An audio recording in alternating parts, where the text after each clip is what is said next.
Alex Eala, and doing the most Pinoy of things. Whether she did say those words or not is still unclear. But for a fleeting moment during the US Open, Alex Eala let all of us live vicariously through her. When Alex Eala was caught on camera at the US Open mouthing what appeared to be the most common curse phrase in the Filipino language, the internet predictably exploded. On the one hand, there were the moralists who were asking how a seemingly wholesome 20-year-old Filipina could do that. On the other hand, an overwhelming majority of Filipino sports fans loved it.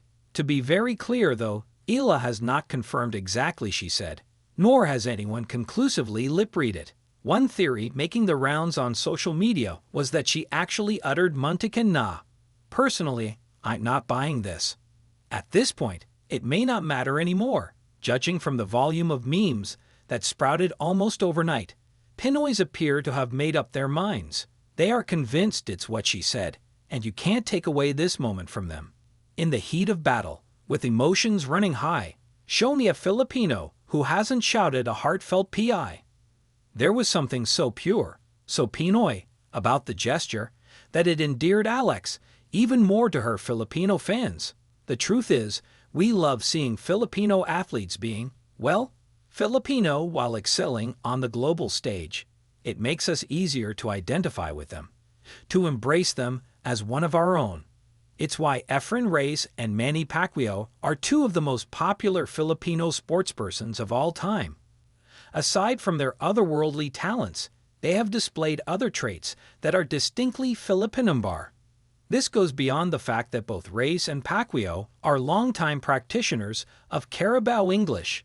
There's nothing wrong with that. In fact, it enhanced their images and allowed us to simultaneously laugh at them while idolizing them. It humanized them all the more. Maybe it was their easygoing smiles or their humility, but Manny and Efren always gave off a vibe that screamed Pinoy. If you're a Filipino who for some strange, virtually impossible reason didn't know who Reyes and Pacquiao were and saw them on TV for the first time, you'd know instantly that they were your Kababayans. They simply look the part. Reyes even dresses the part, no matter where he is, and he's been traveling a lot lately as a sort of de facto ambassador for Matchroom Pool's World Ninball Tournament. He has always been most comfortable wearing the very Pinoy outfit of polo shirt and jeans. When he won the 1999 World Pool Championship, Bada was asked what he intended to do with the prize money. "Buy my wife a CRV," was his immediate reply. Reyes certainly wasn't the first athlete in the world to buy his wife a new car, but the way he said it had an unmistakable Pinoy vibe. Pacquiao, meanwhile, has never met a video machine he didn't like. It's been said before, and proven without a single shred of doubt, that next to basketball, Filipinos love to sing. While his actual singing isn't as graceful as his 1-2 combinations, it does put Manny in the same league as your average Filipino videographer. It made it easier to relate to him.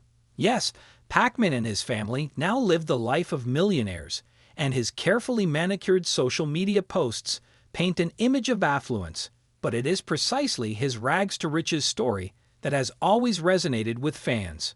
And through it all, he never lost what Joe Coy once described as the thickest Filipino accent ever. Go on YouTube and look up his post-fight interviews. Manny has undoubtedly improved his communication skills through the years, but the accent and Pinoy colloquialisms remain. Which brings us back to Alex Eala. Unlike Manny and Efren, who relied as much on street smarts as on their raw talent to get up in the world, Alex trained from an early age in a world-class facility and was slowly eased into a different culture. As such, she was a little more prepared for the spotlight on the global stage. And perhaps this is why her viral moment resonated so loudly. Alex undoubtedly is a wonderful ambassador for the Philippines. She's a winner, she's polite and articulate, and she proudly wears our nation's colors. So initially, there was a slight shock to the system when she displayed her incredulity in an unfiltered way that was familiar to all of us. But the shock quickly turned into delirium, as she was essentially just vocalizing what we were all thinking. Pinoy pride, but of a different kind. We all live vicariously through our sporting heroes. So when we saw Alex Eala exclaim what we thought she exclaimed, our reaction was either mismo or sinabi mo pa.